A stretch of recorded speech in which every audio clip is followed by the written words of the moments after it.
Um, my review for Witness is that it was a good episode.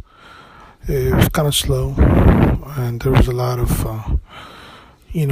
details. I mean, the camera focused on one angle continuously, but I think this is expected from this show, Better Call Saul. They really take their time, and I think with the appearance of Gus, it had to kind of be like a slow reveal. And even though there were slow moments when Mike was following one of the people who put the tracker in his car, when Mike was following him around when he was doing a what do you call it, like a drop, or he was picking up packages and stuff. Um, you know, that scene took a while. And when Jimmy was in the restaurant and he was checking out the same guy that Mike was following, and there was a lot of exposition, I don't know that word, but there was a lot of time taken on those scenes too. Well, with that being said, with the slow scenes like those, one thing is for sure. This episode tied up Breaking Bad and Better Call Saul. This episode basically, and I predicted it in my last, video commentary. If you see it, Jimmy goes to jail, or Chuck sends Jimmy to jail. I kind of predicted that, and you kind of saw that today in the episode, if you saw it in the Witness episode. So I felt good that, hey, my prediction came out right somewhat. But I think Jimmy will go to jail, and he will have to change to Saul Goodman. But what I'm saying is this, that this episode of Witness tied up Breaking Bad and Better Call Saul. First and foremostly, even though this was a slow episode, but it was also a fast episode because it brought Francisca, it brought Gus, it brought Gus's guy, I don't know what's his name, Tony or somebody, I have no idea.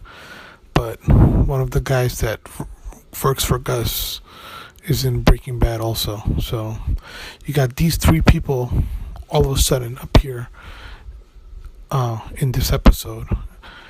And I think the most common or the most standout scene was the reveal of Los Pollos Hermanos restaurant sign. That reveal really made it feel like this is Breaking Bad world. Now, what was odd is that when you see Gus, when you see all these things, and then all of a sudden you see Howard Hamlin jumping the fences, it's you kind of feel like, oh man, he's in this world too. You know, these guys are lawyers. They're in a different type of environment than the Breaking Bad environment. But you're kind of seeing that even these guys have to kind of jump the fences or sneak around. Now you see Howard Hamlin sneaking around. So that was kind of cool thing that, you know, this is a Breaking Bad universe. So even the guys with a straight face and yuppies, they gotta jump the fences, you know, in this Breaking Bad world, because it is a Breaking Bad world, but the show is called Better Call Saul. With that being said, this episode was a great episode. I know that this show is going to be very slow paced at moments, but yet when the reveal comes, it's a classic. You can't forget it. I mean, I went back and watched all the episodes from season 1, season 2, to watch season 3, and I just, I felt like it's a layered series. When you watch it the first time or the second time, you see that there are layers to this series.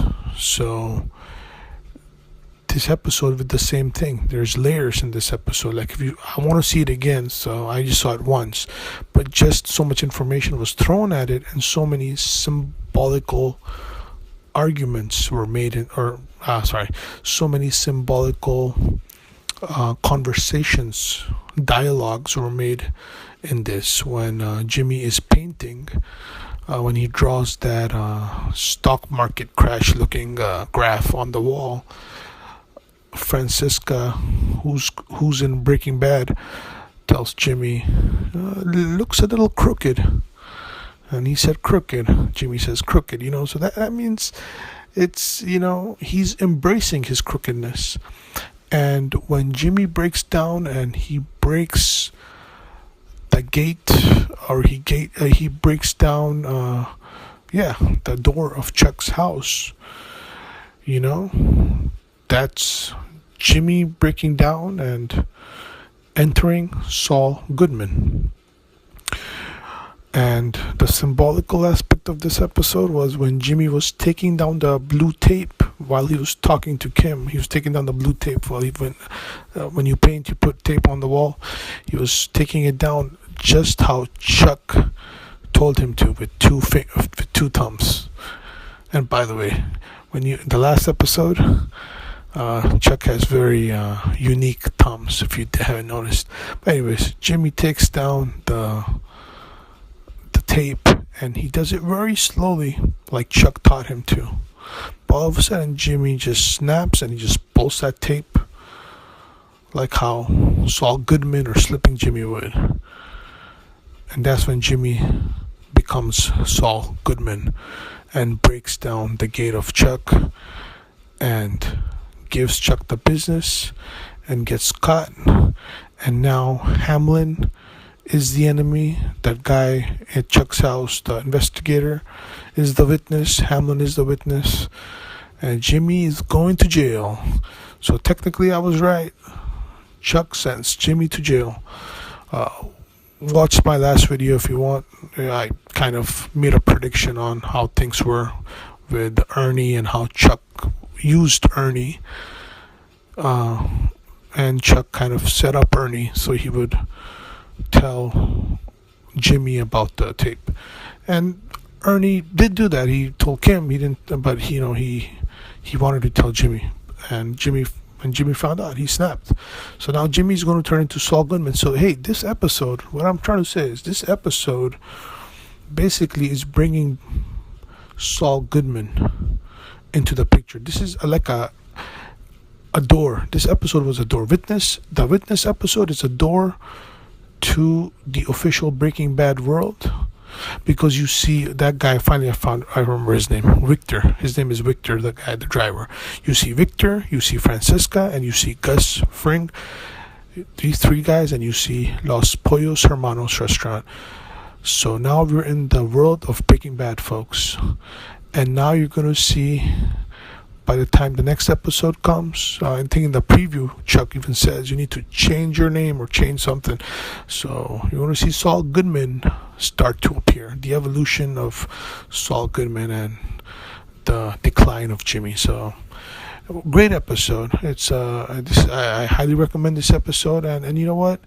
A lot of people out there, they don't like this show. And I think maybe you watch this show with that fast-paced mentality of Breaking Bad, or maybe you just, maybe you're at a point in your age or in your life that you want fast-paced action. Well, this show, from the very first episode of season 1, I kind of figured out, okay, this is a different style, but hey, it's a character study. It's a character of Saul Goodman, and I'm really enjoying it. I really enjoyed this episode. I want to see it again. It is slow. There are slow moments. The Mike chasing Gus's guy, and Jimmy sitting in the restaurant. But those scenes mean something, because if you watch, but I think here's the thing. By the time you finish watching Better Call Saul, when they finish the whole series, it's going to be a very complimentary item for Breaking Bad. So once you watch Better Call Saul,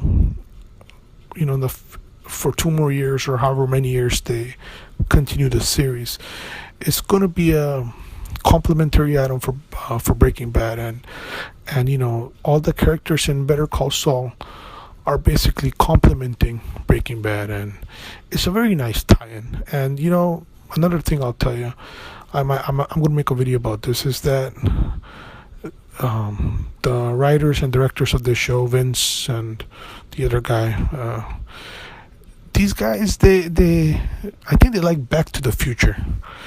Why? Because they always, in Back to the Future, you see the same type of thing. Like, you'll see continuation of one scene, from one scene to the next movie. Like, they reshoot those scenes from a different angle. And Better Call Saul does the same thing.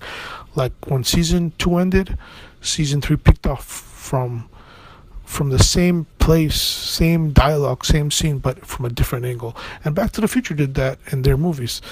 Not to mention the twins in season 1, the one that tried to get some money from Abulita. Those twins did that skateboarding thing.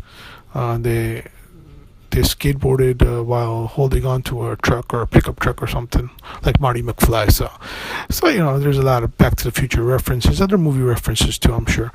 But these guys, Vince Gilligan or whatever, these guys, they know what they're doing, and they're really doing a good job. So this was a very good episode.